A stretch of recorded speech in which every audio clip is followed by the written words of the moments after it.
students, in this lecture we will discuss another greedy method approach or another topic of greedy method, that is minimal cost spanning tree.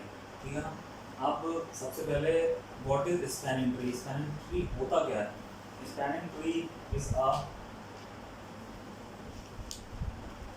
spanning tree is a subgraph of a graph. अब what do you mean by a graph? Graph आप किसे कहते हो. ठीक है. Graph net से मेरे पास ये कुछ है, ये मेरे पास ग्राफ है. ठीक है. मेरे पास ये ग्राफ है.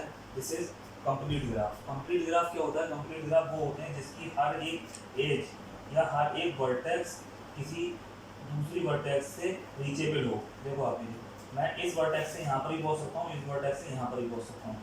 इसको इससे भी कनेक्ट है, ये इससे भी कनेक्ट है. ठीक है. सारी आपस में कनेक्टेड हो, दैट इज कंप्लीट ग्राफ. अब स्पैनिंग ट्री क्या है. स्पैनिंग ट्री इज अ सब ग्राफ ऑफ अ ग्राफ. अगर मैं इसकी बात करूँ इस ग्राफ की, तो मेरा ग्राफ क्या होगा. G equals to combination of vertex and edges.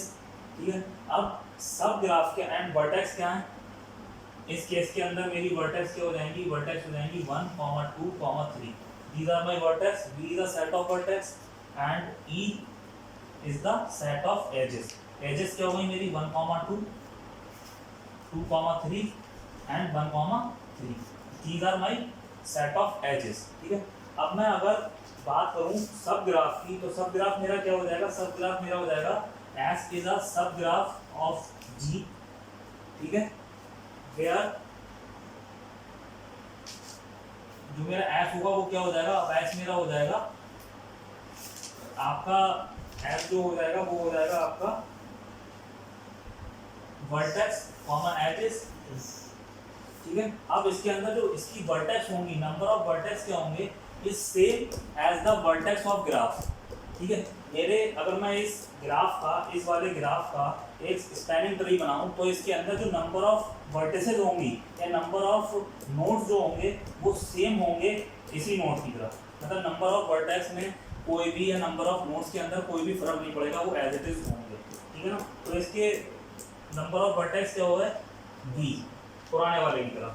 But जो नंबर ऑफ एजेस होंगी वो क्या होंगी, वो हो जाएंगी नंबर ऑफ वर्टेक्स -1. जो मेरे प्रीवियस ग्राफ के अंदर जितनी वर्टेक्स थी उसमें से एक कम. अगर मैं स्पैनिंग ट्री बनाऊंगा तो अब देखो आप स्पैनिंग ट्री का क्या बनेगा. इसके स्पैनिंग ट्री एक तो मेरा ये बन जाएगा नोड 1, 2 एंड नोड 3. एक तो मेरा स्पैनिंग ट्री ये हो गया. दूसरा स्पैनिंग ट्री मेरा बन जाएगा ये 1, 2, 3. ये तीसरा स्पैनिंग ट्री मेरा बन जाएगा 1, 2 एंड 3. ये ठीक है ना. आप देखो हर इसके अंदर हर एक स्पैनिंग ट्री के अंदर नंबर ऑफ नोड्स सेम है इसकी तरह, बट नंबर ऑफ वर्टिसेस एक कम है. और स्पैनिंग ट्री की सबसे क्वालिटी क्या है. स्पैनिंग ट्री के अंदर आपके नंबर ऑफ वर्टिसेस सेम होंगी, number of edges number of vertices से एक कम होंगी, प्लस स्पैनिंग ट्री के अंदर कभी भी आपकी साइकिल फॉर्म नहीं हो रही है. जैसे यहाँ पर अभी आप देखो एक साइकिल है ना, ये लूप के अंदर चल रहा है. ठीक है. बट इसके अंदर साइकिल नहीं है क्योंकि इसके अंदर ये वाली एज आपस में कनेक्ट नहीं है. ठीक है. ना इसके अंदर है ना इसके अंदर है. तो this is a spanning tree. ठीक है ना. Spanning tree. अब लेट्स से मेरे पास एक फॉर्मूला है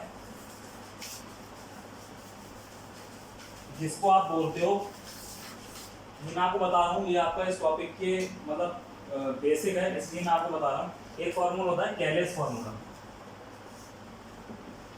कैलेस फार्मूला क्या कहता है. Cayley's formula is used to find the spanning tree of a complete graph. ठीक है. कंप्लीट ग्राफ के अगर आपको number of spanning tree find करना है तो आप इस फार्मूले के थ्रू कर सकते हो. ये फार्मूला क्या है. ये है n the power n-2, where n is the number of nodes. That से मेरे पास नंबर ऑफ नोड्स इसके अंदर कितने हैं 1, 2, 3. 3 - 2 इज इक्वल्स टू 3 की पावर 1, दैट इज 3.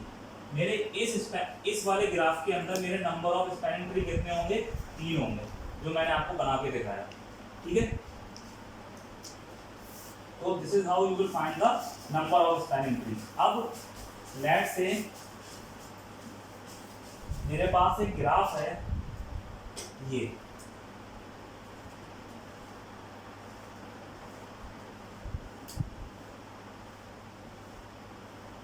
ठीक है, this is 1, this is 2, this is 3, this is 4, ठीक है, 5 4 3 6 1 एंड ये मेरे पास एक कंप्लीट ग्राफ है। और ये ग्राफ जो है दिस इज वेटेड ग्राफ। आप ये जानते ही होंगे what is weighted graph. Weighted graph क्या है कि मेरे जो वेटेड ग्राफ वो होता है जिसके अंदर जो मेरी एजेस हैं या मेरे जो भी लिंक्स हैं उनके ऊपर एक कॉस्ट दे रखी होती है। This is weight of my link या वेट ऑफ माय एज। तो देखो सब लिंक्स के अंदर, सब एजेस के अंदर कुछ ना कुछ वेट दे रखा है। दिस इज वेटेड ग्राफ, ठीक है।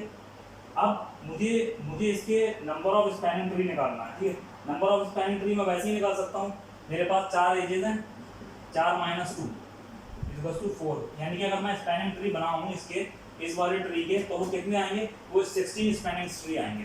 बट मुझे फाइंड करना है मिनिमम कॉस्ट। अगर मैं एक एक करके इसकी कॉस्ट निकालूँ, लेट्स से मैं आपको ये निकाल के दिखाता हूँ, तो मेरे पास एक स्पैनिंग ट्री बन जाएगा, ये एक स्पैनिंग ट्री बन जाएगा मेरे पास ये।